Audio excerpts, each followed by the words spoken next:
Good morning, class 12. Here again, I'm here with your accession to the Indian Union, and that is talking today. We're talking about here Jammu and Kashmir. Jammu and Kashmir, you see, is made up of three parts: Jammu, Kashmir, and Ladakh. Okay, and in the eastern side, you see that's your Aksai Chin, that's occupied by China, and in the western side, you can see here. Okay, I'm going to say the northern part of Kashmir. Okay, that's your Gilgit Baltistan. Okay, that is your northern western part of your Jammu and Kashmir. Okay, that's your Pakistan occupied Kashmir. Okay, and you have your Azad Kashmir. Okay, so that's a very important map you need to know. If you talk about the brief history of Jammu and Kashmir, it was actually a part of a Mauryan Empire. Okay, that was occupied by Mauryan Empire. Then it had become a very important centers of learning for Buddhism. Okay, and so you had the Kushans there, the Kushan Empire. Then, of course, you also have seen various Hindu dynasties that is ruled over Kashmir from 5th to 14th century, and then from 14th to 16th century, you start to see the Sultanate of Kashmir. Okay, then you have the Mughals, that is from 1586 they come. Then from the Mughals, you have the Afghans taking over Kashmir in 751, and finally the Sikh takes over in 1819. Okay, now from the Sikhs, you have the Britishers taking over this part of Kashmir. It's because after your first Anglo-Sikh war that takes place. Okay, and then you have the Britishers installing the Dogra rulers. So the Sikhs, okay, had the Dogra rulers there. Okay, the Sikhs only, they have the Dogras. Dogra over here, the feudal lords. Okay, so they install your Maharaja Gulab Singh. From then on, from 1846, okay, you see till independence for 100 years, you can see the Dogra rulers only ruling Kashmir. Okay, now what do they want now? Maharaja Hari Singh, now who was then the ruler of Kashmir, okay, what was his wish was he wanted to stay neutral. He did not want to join either side, either the Indian Dominion or Pakistan. So that was according to your Mountbatten plan. That was what was the wish for the princely states. They wanted to join. Okay, that was the freedom. So that was what your Maharaja Hari Singh said. He did not want to join the either side. Now you have another important member that's called Sheikh Abdullah, and he was one of the most important founders of the National Conference Party that was of Kashmir. Okay, and this was a 20-year party in Kashmir. Okay, and he leads a struggle for self-rule against the Maharaja, because he did not want, okay, to be under any kind of monarchical rule. Okay, he wanted a kind of a free government, a self-rule. Okay, a parliamentary form of government, and therefore he also revolts against the Maharaja Hari Singh, and he had been revolting since 1931. Okay, now Jinnah, you see, who was the founder, the father of Pakistan, he had argued that according to the two-nation theory, that is India and Pakistan, on the basis of partition, the state of Kashmir, okay, over here it says 77, actually it is 90%, okay, of Muslim majority. So so you see, Kashmir was ruled by a Hindu ruler, but the population you had was 90% who were Muslims. Okay, obviously they should be joining Pakistan.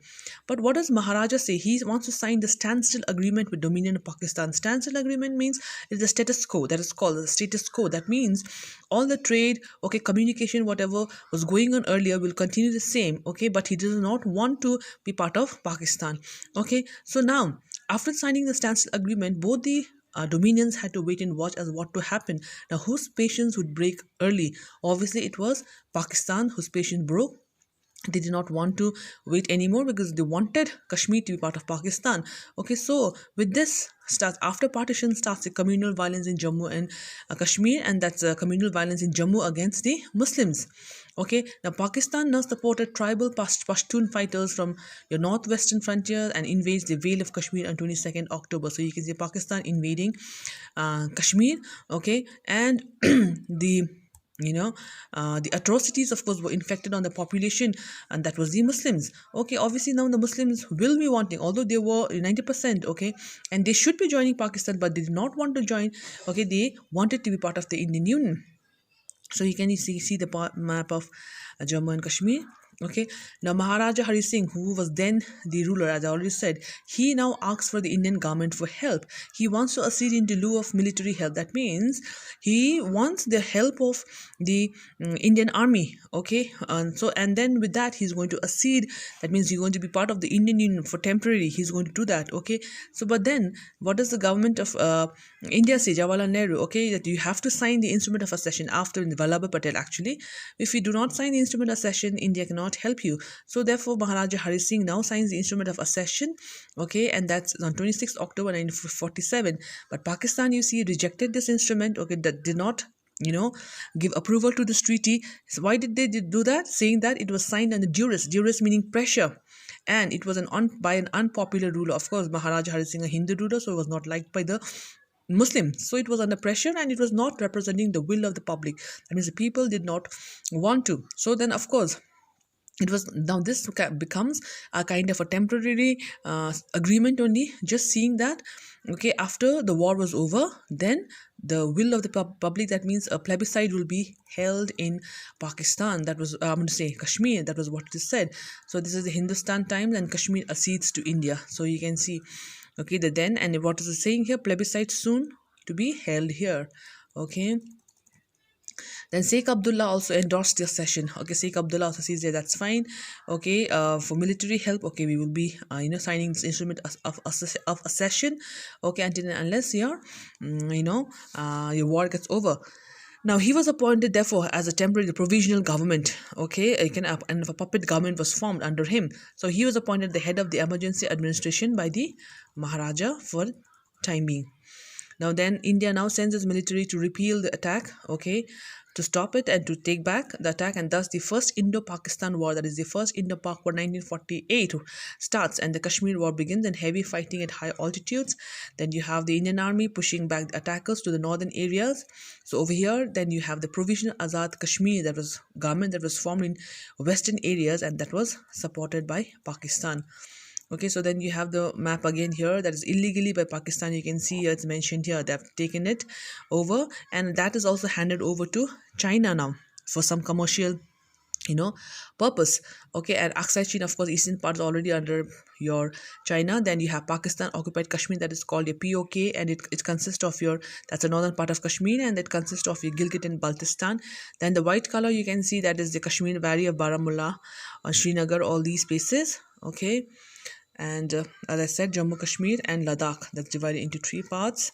Okay, so then, but you have the intervention of UN now, because the Indian government, that is Jawaharlal Nehru, seeks help from the United Nations. So India goes to UN in January 1948 to resolve the Kashmir conflict. Okay, and United Nations commissions for India and Pakistan, that is called the UNCIP, it was constituted, and a Security Council resolution was adopted. Okay, and that was not, this was consequential, okay, and it was not binding on the both sides. So what is the United Nations decide was Pakistan should now withdraw all nationals and irregular from Kashmir, that is the Pashtuns, has to be withdrawn from there. If this happens, then India should withdraw its army also. Now India also should be taking away its army.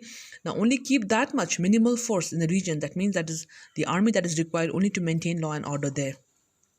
Then, of course, a plebiscite to ascertain the will of the people. That means, a voting should be done there, okay, to see whether the people wanted to join India or Pakistan.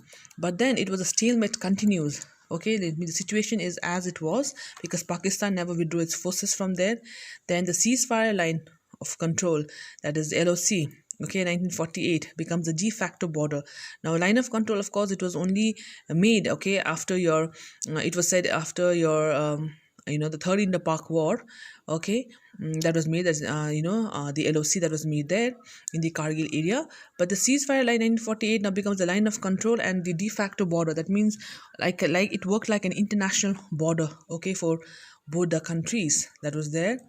Okay, and again you have the map here, and LAC at the eastern side, that is the line of actual control, and that is between China and India, and LOC is between Pakistan and India. Okay, then with that comes a very important consequence, and that was the Article 370, although this has now been repealed by the Indian government, okay, the Modi government. But the then Prime Minister, okay, of India, that was Jawaharlal Nehru, had given the special provision, okay, to India and Pakistan, to Kashmir, okay, that is the Article 370.